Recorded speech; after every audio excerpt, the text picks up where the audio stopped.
Welcome to the Leading Conversations podcast, sponsored by the Excel Leadership Network. On each episode, JD Pairing will have conversations with church planting pastors and leaders from around the country. You can learn more about how to connect with Excel at the end of this podcast. Let's join JD now and listen in on this leading conversation. Welcome to another edition of Leading Conversations with Excel Leadership Network. And today we are thrilled to have with us Chris and Sara Griffith in beautiful Chicago, my kind of town. So thanks for being here. Of course. Thanks for having us. Thank you. How is Chicago these days? It's beautiful fall weather right now. The season is changing. I'm sure I can sense winter in the horizons, but we're just going to enjoy the last few beautiful days of fall. When does winter hit there? It's different every year. Yeah. Usually October is when it's like, okay, we can stay inside now till March. Yeah. Wow. Good for you guys. You guys are crazy to live there. So my welcome to Chicago moment was when we moved here. It snowed on Halloween in 2019, I think that was, and it was weird. And I was just like, all right, here we go. Okay. And what's the best thing about Chicago? Oof. Everything. The food, architecture, never a boring moment, always something to do. Yeah, for me, it's the culture. I just love the we're a group of people who just like love to work hard. They call us the city with broad shoulders, so we love to get after it, and that brings a lot of people here, and so it's a hodgepodge of all the best things about the Midwest. Plus, it's a global city, so people will move from other parts of the world to come here and to work hard. So I love it. Great. Well, I always love visiting Chicago, and the food's great too. So, Hey, tell us your story growing up, how you came to Christ, each of you.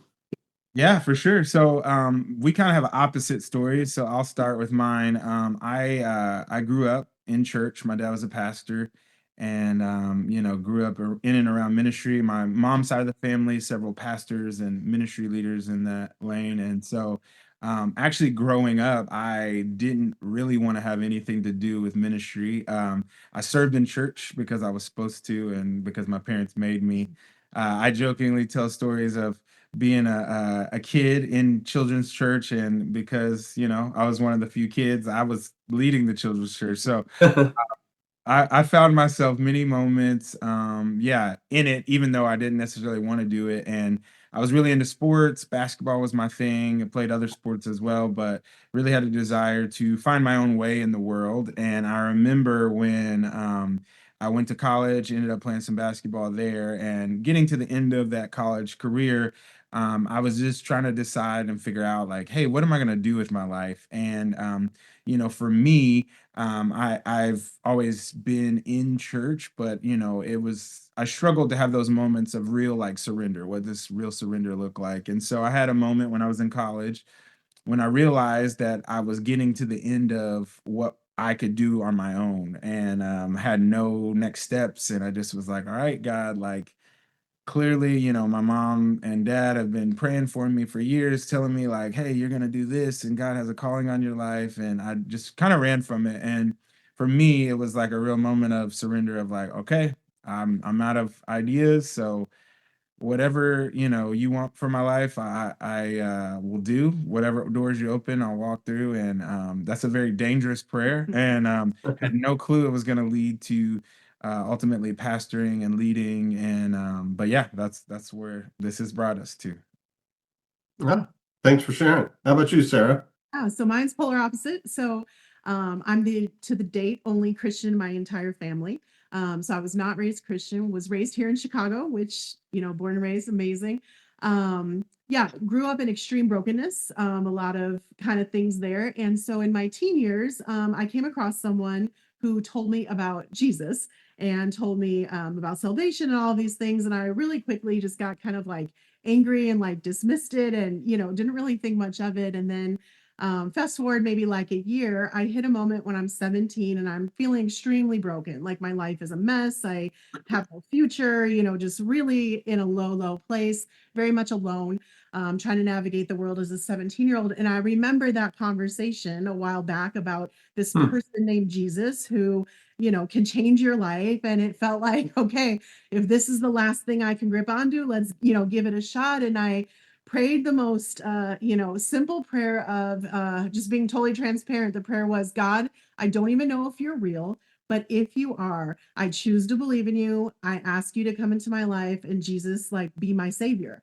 And that was all I kind of remembered from, that conversation. And I went to sleep and I woke up the next day radically transformed. Obviously, Really? my life was different. My situation was still difficult and full of struggle and pain, but my heart, just everything inside of me had changed dramatically. And so, yeah, I didn't even know you were supposed to like go to church or anything like that. So I just got a Bible and began reading my Bible, praying, talking with the Lord, spending time with the Holy Spirit, and didn't end up going to church for about 2 years after that when I met another Christian who was like, "Oh, you need to be in a church." And so, yeah, so that's my transformation story. Wow. Wow. So how did you, opposite people, how did you meet? Church. Yeah, church. It's the meeting place of all types of people. But yeah, we back in 2012, I came on staff to a church, and Sarah had already been working there for previous years, and had her own story and journey up into that point. And I was we also have an age gap, which is a little interesting, but I was 23 at the time, and in ministry at this point for the last 3 years, and was desiring to like be married. Most 23-year-old men in America these days are not looking for that, but I definitely was looking for that. And Sarah was in her 30s and had kids, and it was just like a whole situation. And so anyways, my first day on staff at this church, we met, and I knew from the moment I saw her that that was supposed to be my wife, and I was like, that she's it. Like, nobody else does it. And it took a little convincing on the other side, I would say, due to some other circumstances. I was young, and some other things, but ultimately, I would say, yeah, we hit it off right away, and then the rest was history. So we've been married now. We'll celebrate 13 years of marriage here in December. Yeah. So yeah. Great, great. So you're the cradle robber, Sarah. I am proudly. So Yeah. what's your perspective on that? Yeah. Well, I liked him. It was very much like at first sight, attraction at first sight, but yeah, just being the practical one of the relationship, right? I'm like, oh, this doesn't make sense. He's young. I'm not super, looking to be married again. I'm just gonna be in ministry and serve the Lord and raise my children. But it became very obvious very quickly that this was a person I wanted to be married to and wanted to, basically restart life with. And yeah, we talked very quickly. Our first date actually was 2 weeks after we met, and we legitimately talked about getting married and starting a church. And we shared our dreams and shared our visions. And the one theme that we both had is we both very much felt called to start and pastor churches. And so that was a dream I had kind of like let go of, from things that had happened in the past. And so, yeah, to reconnect to that vision and to remember that, the things God calls us to, it doesn't go away. Even when it looks like it'll be impossible, he still carries on that dream and still, carries on that calling for you. And yeah, so I didn't marry him for church planting, but I married him because he's incredible. But yeah, it was such a blessing to also realize through this relationship and this person that I deeply love, that God is redeeming a story. And so, yeah, it was incredible. Where did the desire or the thought of starting a church come from? Yeah, for me, I would say, it was kind of one of those things that was like a natural progression that happened with me. I think I knew innately from a young age, but I don't think I like stepped into that until, again, like I prayed the prayer, like, okay, like whatever doors you open. And so it started small, like, I started leading worship at a church, and then that turned into me becoming a worship leader and then a worship pastor. And then, I'm working and doing some creative stuff and like kind of wetting my whistle in that way. So it was just like a little progression where it was almost like, if the Lord would have kind of just like threw all of that on me from a young age, I don't know that I would have been able to handle it. Right. And so it was just kind of a short, small progression in these little steps of obedience and faith, at least for me. Yeah, mine, of course, was a little bit different. Pretty much any question you ask us will have opposite ends of the spectrum for answers, which is cool. But yeah, mine was more just, yeah, as an adult, I just kept, the more I finally got in church, at like 19, 20, was a small church plant. I didn't know there was any other type of church, so I'm kind of like helping this church plant become a thing, and loved every second of that. And I just would always kind of see myself in my quiet time with the Lord, in my prayer time, preaching to people and loving people and pastoring people. And, at first I just, wasn't really sure what that was. And then the more that kind of stuck with me and the more I prayed about it, and prayed with people and talked to mentors, it became very clear, like, God was calling me to lead a body of people and lead a community, a church community. And so, yeah, I just worked in ministry, worked in church, and had always kind of been like the second hand of the lead pastor in that role, and loved it. So really, drove the church functions and the future of the church. And so, yeah, just very much more of a heart sensing, of the Lord calling me to that, you're uniquely equipped to do this. And there will be a specific time where, something doesn't exist, that you have what's necessary to like bring the gospel to that space. And so, yeah, that was more mine, was just more that, like, kind of visionary sensing, and people speaking into my life, and just, the desire was just there, even when it didn't, super make sense of, how would this even take place? How would I even plant a church? How does this even happen? So yeah, So this is the first date conversation. this is, yeah. It was. He was wasting no time, and neither was I. It was like, look, these are the things we feel God has called us to. Like, if Right. if that doesn't mesh somehow together, let's not force this, because we don't want our whole marriage to be based on this calling, but it has to be, such a huge factor of who we are, who God has called us to be. And when God has something good for us, it'll puzzle pieces, right, come together. And so that was an important piece for both of us, I think. Yeah. And Chris, you stepped right into marriage and parenting at the same time. How did that go? Woo! We're still here. No, I mean, it was a gift in a sense. It was definitely hard. I mean, I was very young. I've always kind of thought of myself as like an old soul in some ways, and some things I had to grow up very quickly in. Like I mentioned the quick story about the like leading children's church as a children, so as a child. So I feel very similar.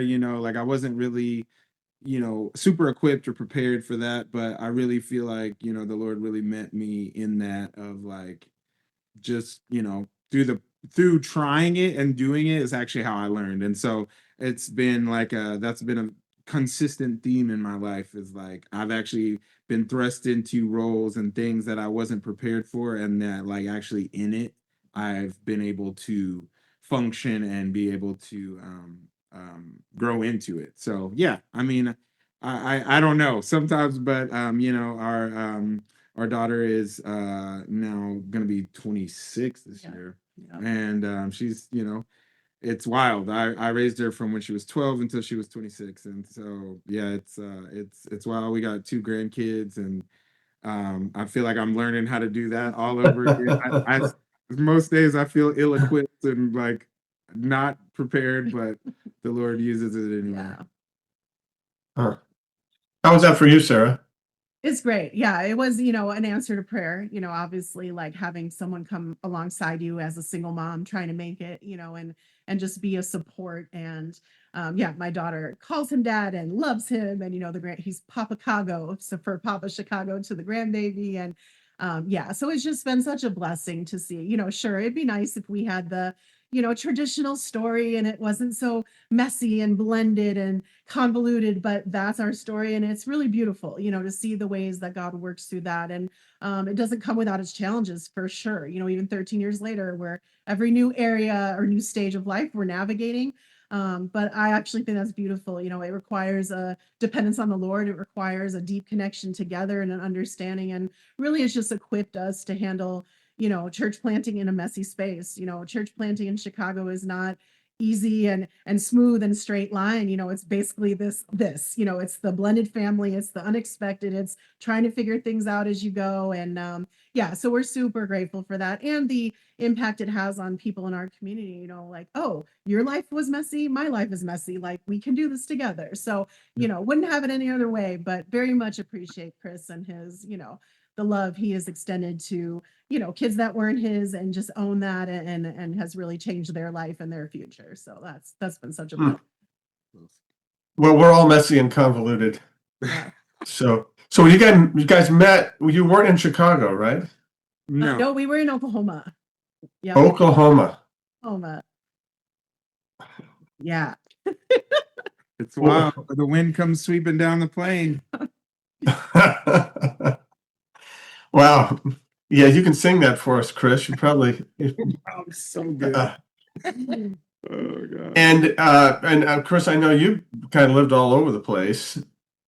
So Yeah. so why did you guys pick Chicago? Because it's your hometown, Sarah, or what? No, actually, I No. wanted to come back here. I think, yeah, what's interesting is, you know, as we reminisce about kind of the story of first date, you know, there was a lot of stuff there. Like one of the things we just, I mean, briefly talked about and touched on, and I didn't really even put that together until like we fully like actually got to Chicago. But, you know, one of the things that connected us initially in our first conversation was I'm a huge baseball fan, loved baseball my entire life. I grew up, like you mentioned, my dad was in the military also, so we moved around a little bit. And so, you know, I didn't have the traditional sense of like, oh, I grew up watching, you know, the same, like my hometown team.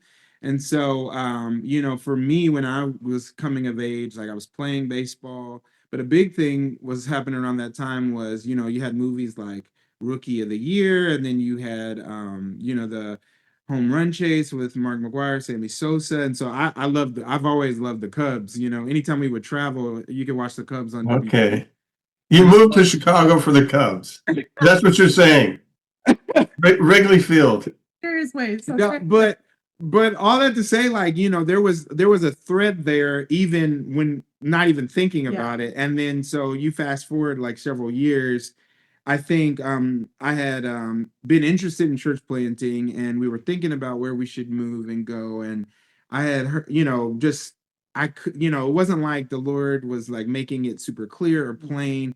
And so I had got some great advice from a guy, and he said basically when you're thinking about church planting, you know, something that not the main thing, but one of the things if you're feeling stuck is think about it in these terms. He said, like, you know, if you were going to move to a city and you know you weren't going to be church planning, but you were going to move to a city, like, and you would spend the rest of your life there, like, where would you want to do that? And so that helped me like reframe a little bit about the conversation, because I think, you know, different people are called to different places for different reasons. And you know, people were giving me advice like, hey, go to, you know, go to the Bible Belt, or go here, go where it's sunny. go where it's sunny, all the different things. And so that was really helpful information. And so for me, like, I, you know, I knew I wanted to live in a large city. I felt a unique calling to, you know, go to a place where, you know, is a place of influence and impact.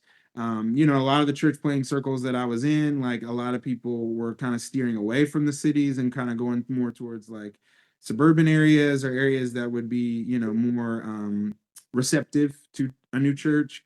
And so, yeah, I just, you know, I've always believed this statement, like the local church is the hope of the world. You know, Jesus calls the local church the hope of the world. And so, you know, if our cities and places where it needs hope, like, why not go there? And so, all of that combined, I kind of made this like mental list of like, okay, I would want this, and I would want this, and I would want this. And, you know, pretty much after we kind of made that list, there was only like 3 cities that really popped out to us. And we visited 2 of them. You know, the first one didn't make sense. And then, then we came here to Chicago. My wife's family, lives in the area, so we would pop in some time to time. Never spent a lot of time in the suburbs, but in the city, but only in the suburbs. And then I had a chance to like come downtown and like check it all out. And the Lord really like highlighted this city for me. And so when I left that, I mean, it would be for like weeks on end, like every time I would turn on the news, something about Chicago. I think the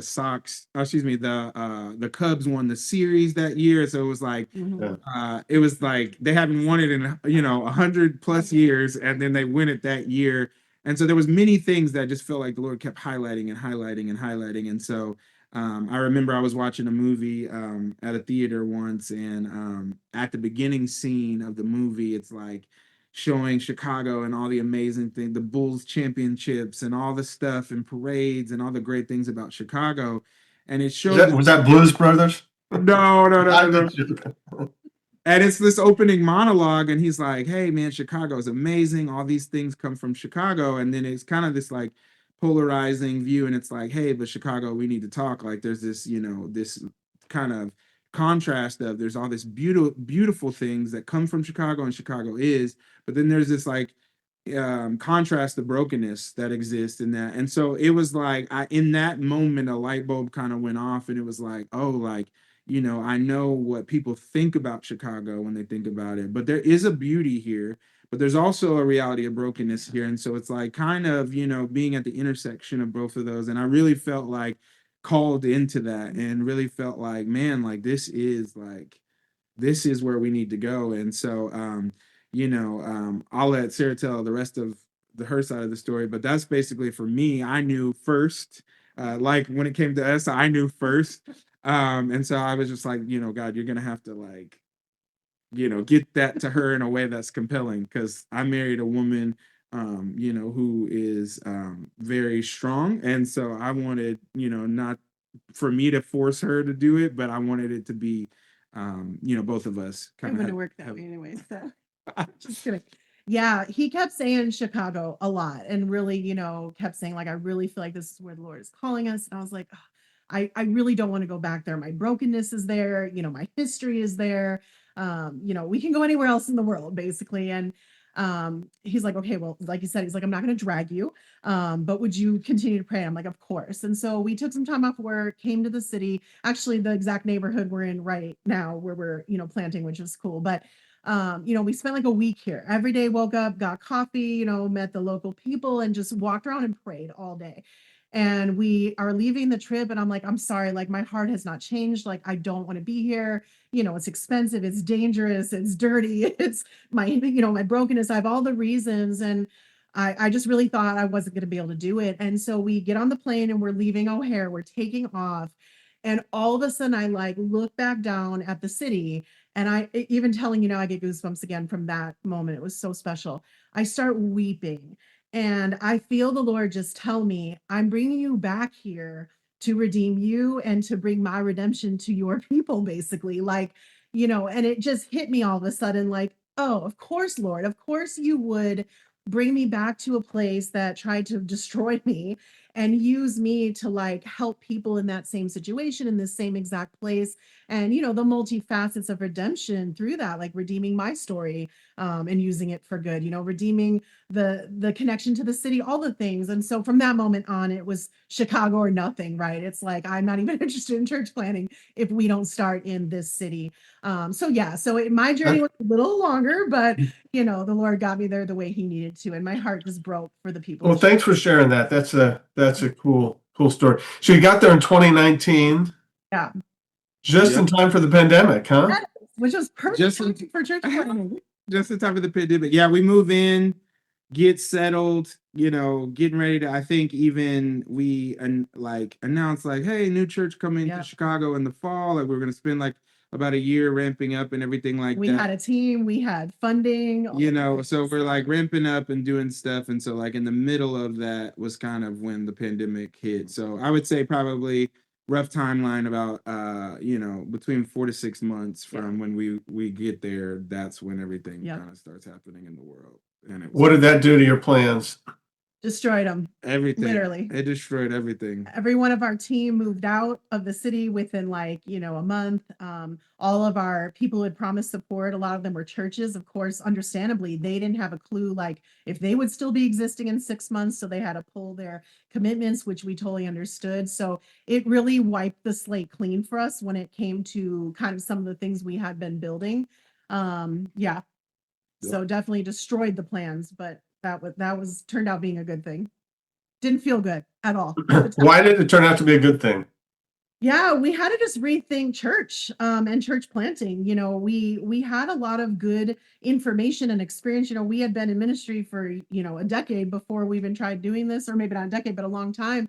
And yeah, I think how we thought of church planting was what we had kind of seen in more suburban contexts or different situations. And so it was very obvious, the Lord was like, okay, everything forget it. Everything you've learned, like stop.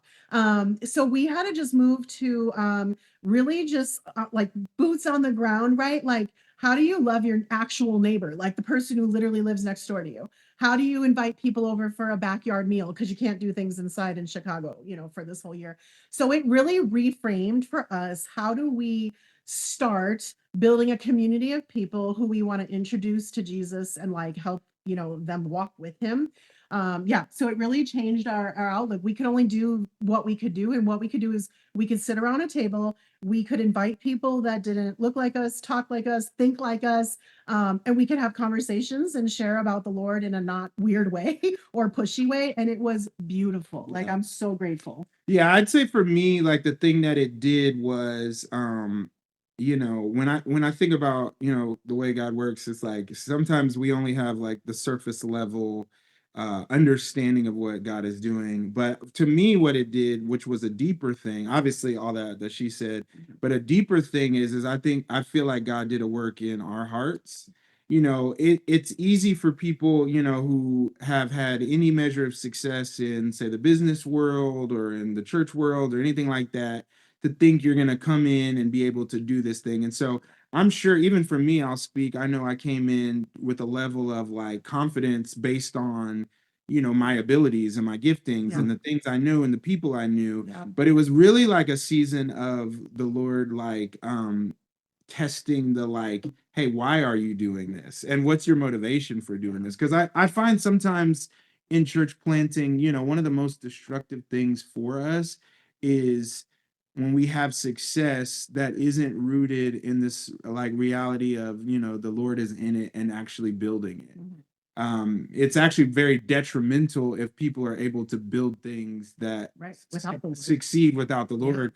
And I think what the Lord really did was like really this point of humility and this point of like you need to like get back to why I called you to do this in the first place, not just this looks cool or like because you saw this person or you did this.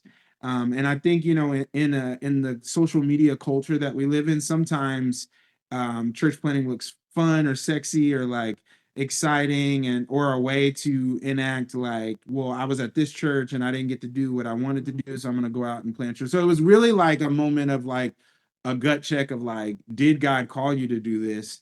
And if he did, then you need to make sure your motivation for it never changes from like what the thing is. And so I feel like in that season, God just did a work in my heart that was like, only he could do. And the humility that had to be present in that moment of like all the things we thought we were going to do didn't happen. And it really had to be this moment of inward turning. And honestly, yeah, it was a long season because as we know that season extended into where we are now today, I mean, we're sitting here, it's 2025, like, that was like 5 years ago, right? And so it took literally up until about 4, so like last year to like kind of, learn that lesson. And so I always say it like this, like, I think the thing that God is showing me in this season is that God is far more concerned about what we're putting in than what we're giving out.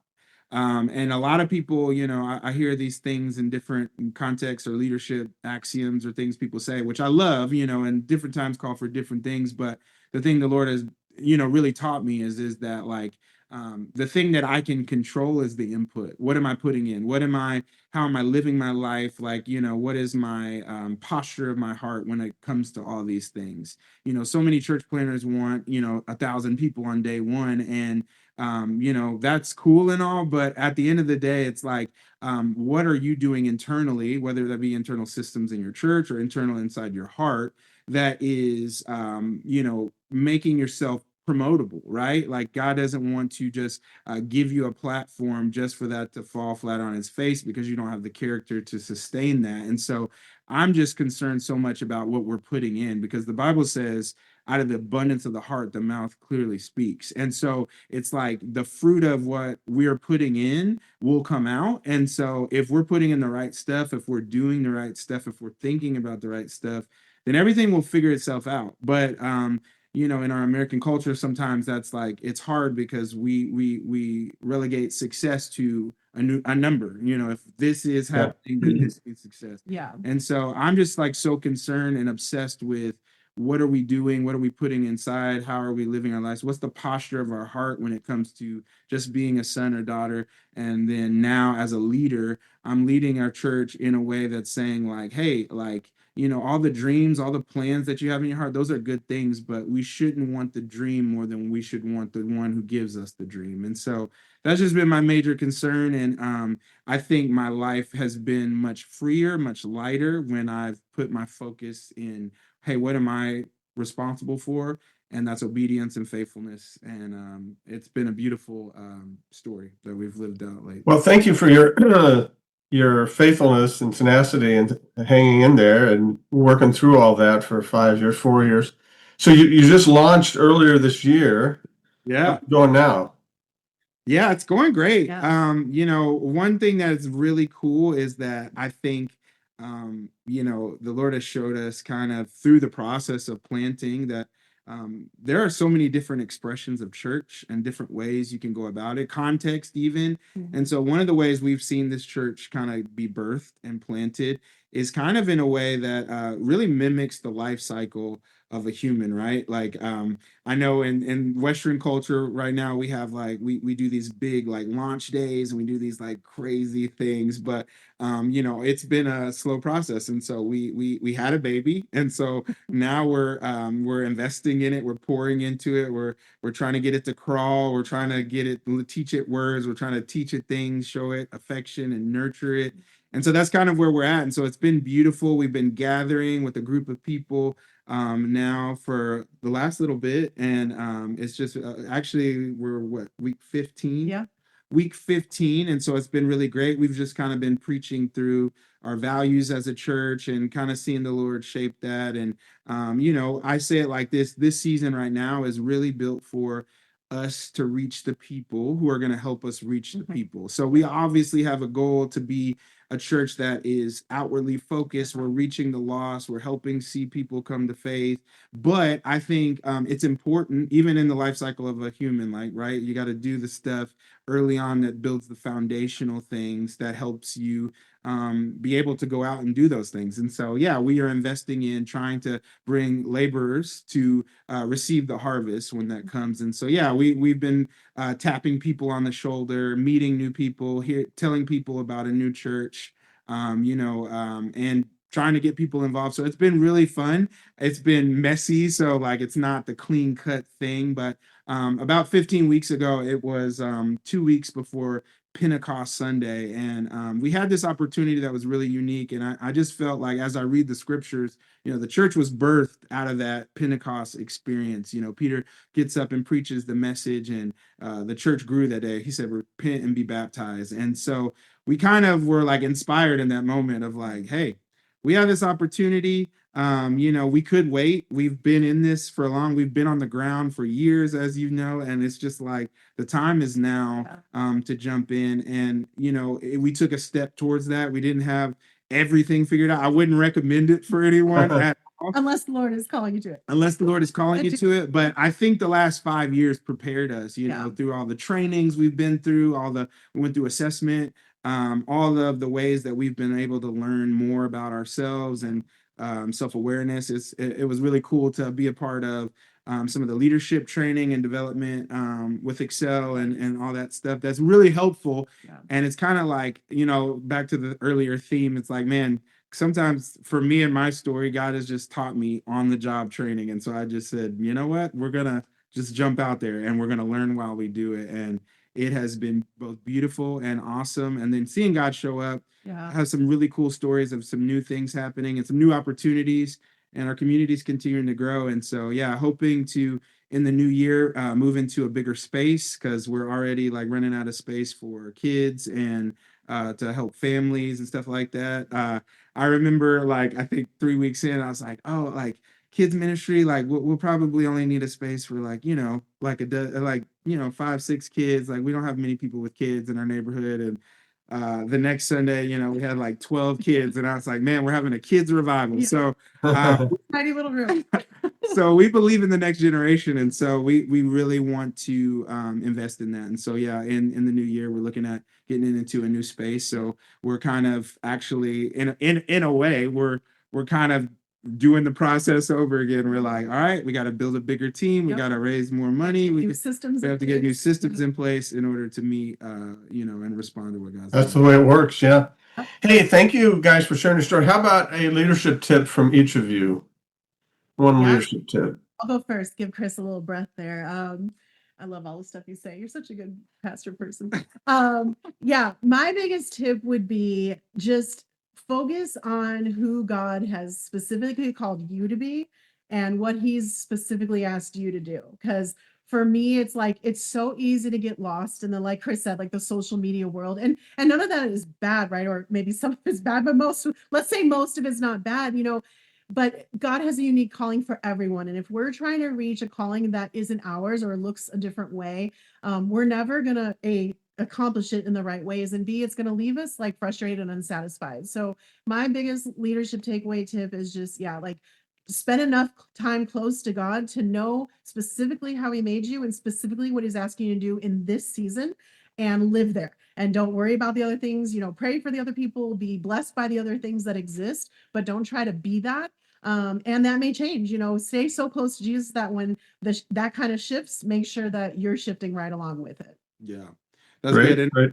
kind of add a bonus to hers is, I would say, become just so obsessed with getting to know more about who God has made you to be. Yeah.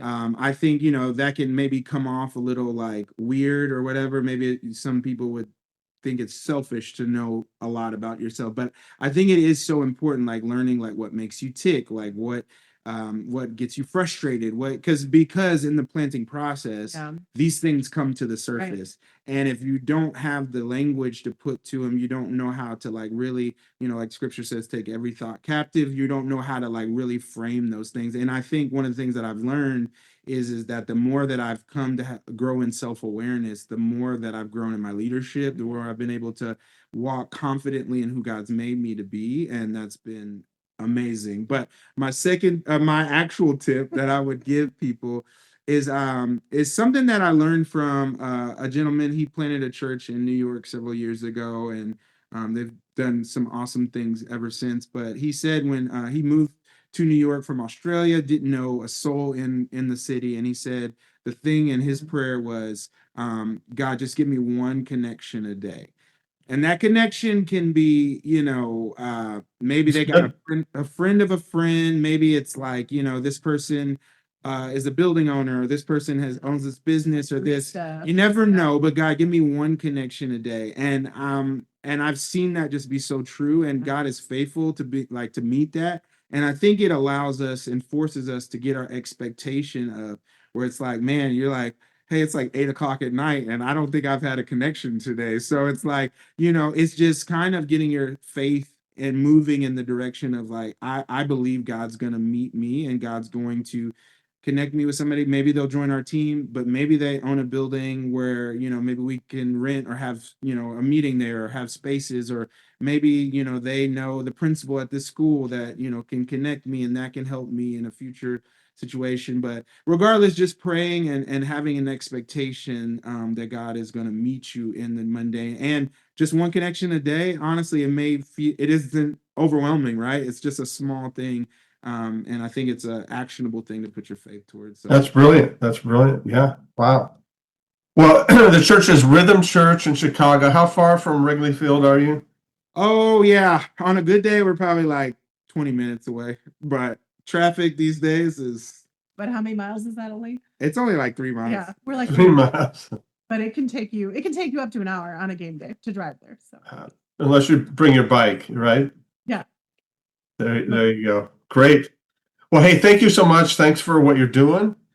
Thanks you. for your willingness to go and stay in Chicago, and excited for you guys. So thanks so much. Thank you. Thank you. Thanks for joining the Leading Conversations podcast. We hope that you found it both helpful and encouraging.